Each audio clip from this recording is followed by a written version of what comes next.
మిమ్మల్ని గెలిపించిన మాడుగుల నియోజకవర్గ ప్రజలు మీతో సంతృప్తిగానే ఉన్నారు సార్ ఇప్పుడు? 100కి 100 అండి.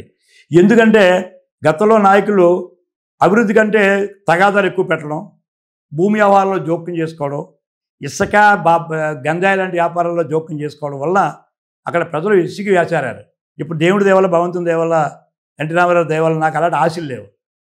గంజాయి వ్యాపారాలు చేయించాలనో, ఇసుక అమ్మించాలనో, లేదా కాంట్రాక్టులను నేనే చేయాలనో, అది కార్యకర్తలు కాంట్రాక్ట్ చేసుకుంటారు. కాంట్రాక్ట్ అంటే డెవలప్మెంట్ చేసుకున్నారు. వాళ్ళు ఊహించిన డెవలప్మెంట్ అప్పుడప్పుడు అందిస్తున్నాను. ఇవాళ సీఎంఆర్ఎఫ్ నుంచి దగ్గర దగ్గర 120 మందికి ఆరోగ్య బీమా చెక్కులు ఇవ్వగలిగాను. ఆ రకంగా ప్రజలు సంతృప్తి ఉన్నారు. కానీ నేను ఇంకా వాళ్ళు అనుకున్న ఎక్స్పెక్టేషన్కి వెళ్ళలేకపోతున్నా ఉన్నటువంటి కొద్దిగా బాధ ఉంది. దానికి మరి ఈ వనయిల్లో చంద్రబాబు నాయుడు గారు కలిసి ఇప్పుడు రైవాడ్ ఉంది, డ్రిప్ అనే రైవాడ్ ఉంది. రైవాడ్ డ్రిప్కి వరల్డ్ బ్యాంక్ వాళ్ళు 330 కోట్లు అర్జెంటుగా ఇవ్వాలని చెప్పి డ్రిప్ ఇరిగేషన్ డ్రిప్ వాళ్ళని ప్రోత్సాహం ద్వారా నేషనల్ సేఫ్టీ డ్యామ్ వాళ్ళు వరల్డ్ బ్యాంక్ వాళ్ళు అంగీకరించి ఫైల్ వెళ్ళింది. ఆ ఫైల్ ఒక మినిస్టర్ గారు క్లియర్ చేయరు. సీఎం గారు రాశారు పాపం ఇమ్మని ముఖ్యమంత్రి గారు. కానీ మంత్రి గారు ఏమో రిజెక్ట్ చేస్తున్నారు. ఎవరు సార్? ఒక మంత్రి, వద్దులని పేర్లు వద్దు, ఒక మంత్రి రిజెక్ట్ చేస్తున్నాడు. ఏం చేయమంటారు? వాస్తవం అది గవర్నమెంట్ ఆఫ్ ఇండియా చెప్పింది, నేషనల్ సేఫ్టీ డ్యామ్ చెప్పారు, లేకపోతే వరల్డ్ బ్యాంక్ వాళ్ళు చెప్పారు. అది ఆల్రెడీ సీఎం గారు చెప్పాను అనుకోండి, మళ్ళీ సీఎం గారు గడుస్తాను. ముఖ్యమంత్రి గారు ఎందుకు ఎక్కడ ఆగింది? టెక్నికల్ ఇష్యూవా లేకపోతే ఏం లేదు? ఆర్థిక మంత్రి గారు అంగీకరించాలా? ఆర్థిక శాఖ వాళ్ళు వద్ద ఇవ్వట్లేదు, ఆర్థిక శాఖ వాళ్ళు కొరలేస్తున్నారు. అంటే ఇప్పుడు మీ నియోజకవర్గం బాగా వెనుకబడిన నియోజకవర్గం. మీ నియోజకవర్గానికి మీరు ఇచ్చిన ఏదైతే హామీలు ఉన్నాయో ఆ హామీలు నెరవేర్చకపోతే మళ్ళీ మీరు వాళ్ళకి మొహం చూపించే పరిస్థితి ఉండదు. ఇటువంటి సందర్భంలో ప్రభుత్వం నుంచి మంత్రులు కానీ ముఖ్యమంత్రి కానీ మీకు సహకారం ఇవ్వాలండి. అటువంటి పరిస్థితి ఉందంటారు? ఇస్తున్నారా? అంటే చెప్తున్నా కదా, కొంతమందిని అంటే మంత్రులు ఇస్తున్నారు, హోదాలో ఉన్న వాళ్ళకి ఎక్కువ గౌరవం ఇస్తున్నారు. హోదా అంటే మంత్రులు గౌరవించుకుంటున్నారు. లేదా స్పీకర్ గారికో డిప్యూటీ స్పీకర్ గారికో ఇస్తున్నారు. అది కొత్త మంత్రులు యువకులు వాళ్ళు ఏంటంటే ఏరియాని బట్టి ఇవ్వట్లేదు, వ్యక్తిని బట్టి ఇస్తున్నారు. అదే బాధ నేను చెప్పాను చంద్రబాబు మన పార్టీ మీటింగ్. మీరు మహానాడులో ఆ మాటలు అన్న తర్వాత పెద్ద ఎత్తున కలకలం రేగింది, ఆ మాటలకి దుమారం కూడా రేగింది. మరి మిమ్మల్ని పిలిచి చంద్రబాబు నాయుడు గారు ఏమైనా మాట్లాడడం దెబ్బలాడడం జరిగిందా? అలా ఎందుకు బయట మాట్లాడామని? అచ్చా, చంద్రబాబు నాయుడు గారు పాపం పెద్ద ఆయన ముఖ్యమంత్రి గారు ఎప్పుడు నన్ను దెబ్బలాడడం, నా 43 ఏళ్ళ చరిత్రలో ఆయన దగ్గర నుంచి 40 ఏళ్ళు కలిసి పనిచేశానండి. కార్యదర్శిగా, ప్రెసిడెంట్గా, మంత్రిగా ఎప్పుడూ చంద్రబాబు నాయుడు గారు పొరపాటును కూడా సత్యనారాయణమూర్తిలా చేసామని అనుకున్న పదవి తెచ్చుకోలేదండి. ఎప్పుడు పార్టీకి వ్యతిరేకంగా నేను మాట్లాడలేదు. మీరు మాట్లాడిన మాటల తర్వాత ఇప్పుడు ఎవరైతే మంత్రులు అవ్వచ్చు లేదంటే పార్టీ లీడర్స్ కదా రిలీజ్ అయ్యారా? మిగతా నియోజకవర్గాల్లో కూడా ఇలాంటి పరిస్థితి ఉందని కొంతమంది అయినా బయట పెట్టారు. అప్పుడు చాలామంది మూర్తి గారు మీరు కరెక్ట్గా వస్తుంది చెప్పారు. వాళ్ళు పని చేసుకుంటే మన నియోజకవర్గాలు ఎక్కడ అభివృద్ధి అని చాలామంది నాతో మాట్లాడడం జరిగిందండి. చాలామంది మాట్లాడారు. ఈ విషయం మీద లోకేష్ గారు ఏమన్నారు సార్? లోకేష్ గారు చంద్రబాబు నాయుడు జనరల్గా ఒక మాట చెప్పారు. అది వాస్తవం కదా, అధినాయకుడిగా మాకు ఆయనకు హక్కు ఉంది, మేము వినవలసిన బాధ్యత ఉంది. ఎవరైనా సరే ఏదైనా ఉంటే నాకు చెప్పండి, మీరు పత్రికాముఖం చెప్పనక్కర్లేదు, నేను న్యాయం చేస్తాను మీకు అని వాళ్ళు అక్కడ ఇండైరెక్ట్గా అందరికీ ఒకే ఈ ప్రెస్కి వెళ్ళొద్దు, మీటింగ్లో మాట్లాడొద్దు, మీ వ్యక్తిగత సమస్యలు ఉంటే నా దృష్టి తీసుకుంటానని చెప్పడం జరిగింది. నేను త్వరలోనే వారి అపాయింట్మెంట్ తీసుకొని ఈ మా నియోజకవర్గంలో జరుగుతున్న ఎందుకు ఈ వేరియేషన్ వస్తుంది, ఎవరు చేస్తారో అది వారి విప్లవీకరణ చెప్తాం జరుగుతుంది. ఏమేమి చేయాలనుకున్నారు సార్ మీరు? ఇప్పుడు మీరు మంచి పని అడిగారు. యాక్చువల్గా చెప్పిన అక్కడ మాడుగులు అనేది నెట్వర్క్లు కనెక్షన్స్ లేక, సత్సంబంధాలు లేక అభివృద్ధి కాలేదండి. ఇప్పుడు పరవాడ, పెందుర్తి, అనకాపల్లి రోడ్లు లేవు. దానికోసం నేను ఢిల్లీ మన రామ్మోహన్ నాయుడు గారు, సివిల్ ఏవియేషన్ మినిస్టర్ గారిని, సీఎం రమేష్ గారిని ఢిల్లీ వెళ్ళి గడ్కరీ గారిని కలిసి ఒక ప్రపోజల్ ఇవ్వడం జరిగిందండి. ఏ ప్రపోజల్ అంటే పాడేరులో నేషనల్ హైవే వేశారు. పాడేరు టు భద్రాచలం నుంచి పార్వతీపురం వరకు అక్కడ వేశారండి. దానికి లింక్ లేదు, పోర్ట్కి కానీ ఎయిర్పోర్ట్కి కానీ లింక్ లేదు రోడ్డు. అక్కడికి ఏజెన్సీ ఉంది. ఏజెన్సీ ఎవరైనా అరకు ప్లాంటేషనో ఇంకోటో టూరిజం డెవలప్ అవ్వాలంటే లింక్ కావాలి. అది ఏం చేయాలంటే పాడేరు నుంచి మాడుగుల మీదుగా కోడపాడు నుంచి ఇప్పుడు ఏదైతే సబ్వారం హబ్ ఉందో, నేషనల్ హైవేస్ కలిసిన హబ్ ఉందో, హబ్కు కనెక్ట్ చేయమని ఒక ప్రపోజల్ ఇవ్వడం జరిగిందండి. ఆ రోజు గడ్కరీ గారు, మహానుభావులు నితిన్ గడ్కరీ గారు, రామ్మోహన్ నాయుడు గారు, నేను, సీఎం రమేష్ గారు, ఎంపీ గారు వెళ్తే వెంటనే వారు డిపిఆర్ కాల్ఫర్ చేశారు. ఇవాళ రేపు డిపిఆర్ ఫైనలైజ్ అయిపోయిందండి. ఒక 1 yearలో డిపిఆర్ ఫైనలైజ్ అయిపోతుంది. 5,000 కోట్ల రూపాయలు సార్ అది. ఇంకా డిపిఆర్ అయిన తర్వాత వస్తుంది. డిపిఆర్ అయిన తర్వాత మా నియోజకవర్గం 70 కిలోమీటర్లు ఉంటుంది, అదొక 60-50 ఉంది, మొత్తం 120-130 కిలోమీటర్లు. మనం పాడేరు నుంచి వైజాగ్కి బ్రహ్మాండమైన యాక్సెస్ మాడుగుల మధ్యలో వెళ్తుందండి. ఎప్పుడైతే ఈ 4 lane వస్తుందో అటు మీకు తెలియదు ఆటోమేటిక్గా డెవలపర్స్ వస్తారు, రియల్ ఎస్టేట్స్ వస్తుంది, ఫార్మ్ హౌస్లు వస్తారు, చాలామందికి పెట్టుబడిదారులు వస్తారు. అది అవుతుందని ఆశిస్తూ ఉన్నాను. చంద్రబాబు నాయుడు గారి ఆశీస్సులతో డెఫినెట్గా ఆ 4 లైన్ రాబోతుందండి. గడ్కరీ గారు హామీ ఇచ్చారు, రామ్మోహన్ నాయుడు గారు, సీఎం రమేష్ గారు ఆ పనిలో ఉన్నారండి. రెండోది, చంద్రబాబు నాయుడు గారు వచ్చిన మొదట్లోనే నేను మాడుగులకు ఒక SEZ ఇస్తాను అనౌన్స్ చేశారు. ఇక్కడ ఏ ఇండస్ట్రీస్ లేవు, బాగా బ్యాక్వర్డ్ ఏరియా అని చెప్పారు. దాని మీద మా విశాఖ జిల్లా అనకాపల్లి కలెక్టర్ గారు ఆర్లని విలేజ్లో 2000 ఎకరాలు ఫైనలైజ్ చేశామండి. దగ్గర 14 ఎకరాల్లో రైతులు అంగీకరించారు.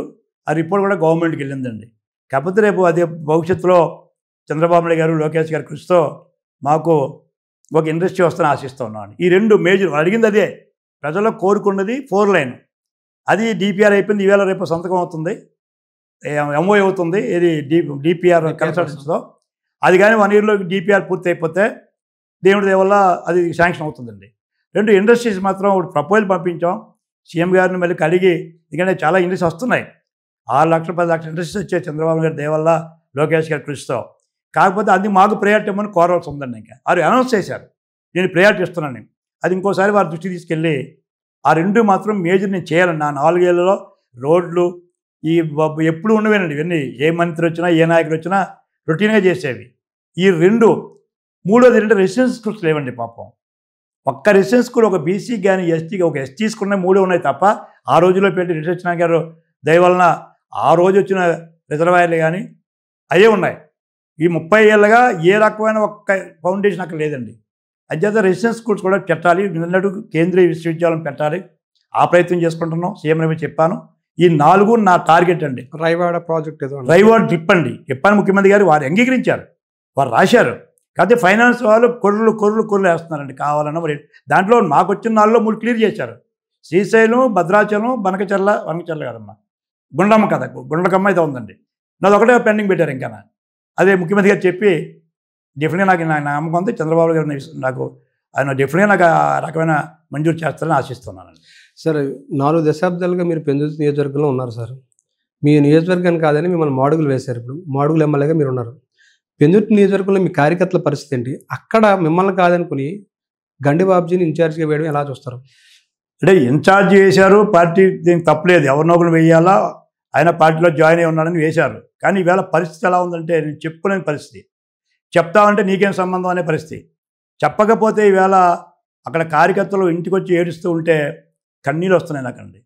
తెలుగుదేశంలో బాగా పట్టుండి జైలుకి వెళ్ళి తెలుగుదేశంలో పోరాడి తెలుగుదేశం కోసమే కుటుంబాలతో సైతం ఉన్న వాళ్ళకి ఈవేళ అక్కడ న్యాయం జరగటం లేదన్నది ఒక అభిప్రాయం ఉంది. కాకపోతే నేను హెల్ప్లెస్. ఎందుకు హెల్ప్లెస్? నేను ఒక కాన్స్టిట్యున్సీకి పరిమితమైన వాడిని, మాడుగులకే పరిమితం అయ్యాను. నాకున్న లిమిటేషన్ మాడుగుల. నేను ఎట్టి పరిస్థితుల్లో పెందుతులో ఇన్వాల్వ్ అవ్వడం వీలు లేదు. పార్టీ సిద్ధాంతం ఎవరు ఇన్ఛార్జ్ ఇస్తే ఆ ఇన్ఛార్జ్కి అప్పచెప్తారు బాధ్యతలన్నీ కూడా. ఇప్పుడు ఆ ఇన్ఛార్జ్ అనేవారు అందరూ కలుపుకెళ్ళాలి, సమన్వయం చేయాలా. ఎందుకో దురదృష్టం, మా అబ్బాయి రాష్ట్ర కార్యదర్శి, ఆయన పెందుతి కాన్స్టిట్యున్సీలో ఉన్న వ్యక్తి, ఆయనకే ఇన్విటేషన్స్ ఉండవండి. మరి మా అబ్బాయి రాష్ట్ర కార్యదర్శిగా లోకేష్ గారి నాయకత్వంలో అనేక కార్యక్రమాలు చేసినా, ఆయన పాదయాత్రలు కానీ ఇస్త్రీషాలు కానీ ఆయనతో ఫాలో అయిన వ్యక్తికే ఆహ్వానం లేదు మా నియోజకవర్గంలో. చెప్తూ తెలుసు పార్టీకి. సరే అంతే, మరి పార్టీ నిర్ణయాన్ని నాకు శిరోధార్యం. నేను ఇప్పుడు తొందరపడి అందులో ఇన్వాల్వ్ అవదలుచుకోలేదు. ఎందుకంటే మాడుగుల్లో ఉన్నాను, ఆ కాన్స్టిట్యున్సీకి నా పరిమితం చేశారు, సంతోషం. మళ్ళీ పెందుతో ఇన్వాల్వ్ అయితే నేనేదో గ్రూపులు పెట్టి తగాదాలు పెట్టారంటండి.